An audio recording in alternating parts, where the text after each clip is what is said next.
Lewisham Hospital's A&E and maternity units move closer to being shut down as a debt-ridden trust is forced to balance the books. Our campaign in Lewisham is going to get even stronger, and our focus is now going to be on Hunt and on the government. A local MP has told the Commons the closure isn't justified as the fight to save the unit continues, also ahead. London Tonight with Charlene White. Good evening. Campaigners are urging the government to reject a report that says Lewisham Hospital should sacrifice services for the sake of a debt-ridden healthcare trust. The plan calls for it to lose its maternity and A&E units.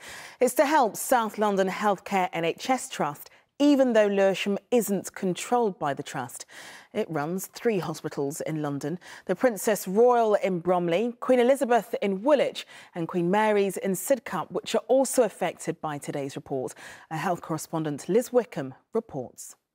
No way! NHS! Here to stay! This was the strength of public feeling in November about proposed closures to Lewisham Hospital from around 10,000 local residents. Understandable when Lewisham is a solvent, high-performing hospital, one of the top 40 in the country, and not part of South London Healthcare Trust, which has racked up a £350 million overspend and is about to be broken up. That trust runs 3 hospitals in the capital. Today's recommendations would see the Queen Elizabeth Hospital in Woolwich come under the control of Lewisham Healthcare NHS Trust. The Princess Royal in Bromley would be acquired by King's College Hospital NHS Foundation Trust. Queen Mary's Hospital in Sidcup would be transferred to Oxley's NHS Foundation. The trust needs to make annual savings of £74.9 million over the next 3 years from these changes and consequent staff cuts and reductions in premises. It's also proposed that £20 to £25 million of PFI funding is picked up by central government.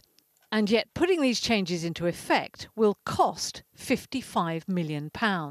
There are one-off costs that are significant because we are suggesting here a very significant set of changes because we have a very significant problem. But those one-off costs are very small compared to the overall savings and improvements that would be made to the health service in South East London. All these proposed changes should meet a set of 4 criteria. Secretary of State Jeremy Hunt now has 20 days to convince Parliament that they do.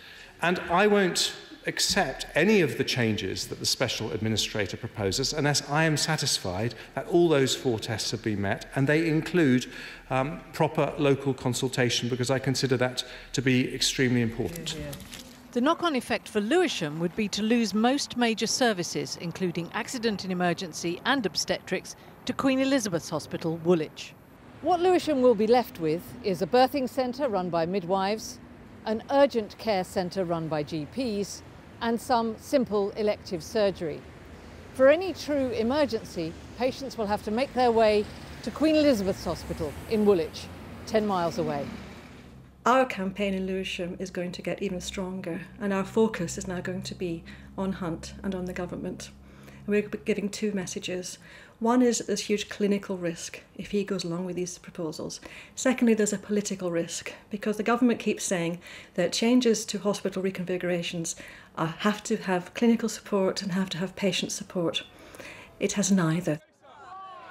Well, Dr. John O'Donoghue is a consultant physician at Lewisham Hospital and joins us this evening. Now, what are your main concerns about this proposed closure? Well, I'm very disappointed to see that the report is unchanged on the original proposals, and really it's no less than a travesty what's being proposed. I just take you back to the comment that Lewisham Hospital is not part of the trust that's under administration. Lewisham Hospital is a solvent, successful organisation. It's got high-quality care.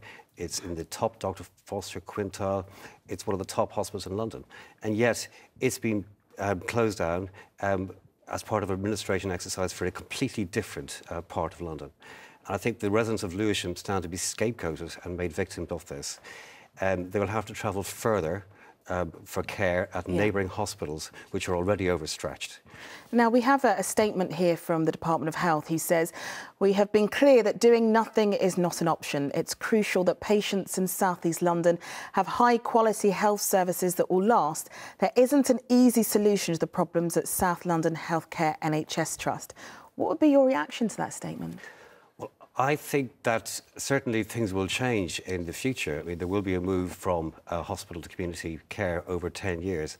But taking it back to Lewisham, I think what's happening here is a rushed regional configuration being brought in on the back of this process. And let's remember, this unsustainable provider regime is a new process. It's the first time this has ever been used in the English NHS. And the eyes of the NHS should be on how it's applied here. But they've said that the A&E services will go to Queen Elizabeth Hospital in Woolwich, which isn't as far away as perhaps it could be. So perhaps if they were suggesting people went to King's Hospital or St Thomas's, for example. So in terms of distance, it is still, you can still get to it. We have to bear in mind that the population of Lewisham have a lower car ownership than the London average. And a higher deprivation than the London average. The transport links do not go in that direction, and the proposals are flawed because to suggest that a patient from Catford would go to Woolwich, I mean, the transport links just don't work in that direction. And in fact, patients would probably go centrally to King's, which is overstretched at the moment. Is that one of your main concerns about having the A&E at Queen Elizabeth, is that you feel they will be overstretched? I think so, and I think more fundamentally, the basic point here is that those 4 tests which David Cameron and Jeremy Hunt have both said in the House of Commons, they're all failed. There is public engagement, massive public demonstrations against this. We've seen that in November. Yeah. We have seen 40,000 people sign a petition to the Prime Minister. GPs in Lewisham are unanimous against this decision, including the lead of the clinical commissioning group. In terms of clinical quality, it's a travesty, the efforts that were made to... I mean, sorry to interrupt you, but in terms of, I wanted to refer to the staff and the GPs within the area. You know, what will be the next step between now and decision day for the GPs? We have got 3 weeks to make as much noise as possible. We need to persuade Jeremy Hunt that when he stands up and talks about quality and compassion, it doesn't make sense to get rid of a high-quality unit like Lewisham. It will disadvantage the people of Lewisham who have no recourse to neighbouring A&Es. OK, well, John Donoghue, thank you very much for joining us. Not at all.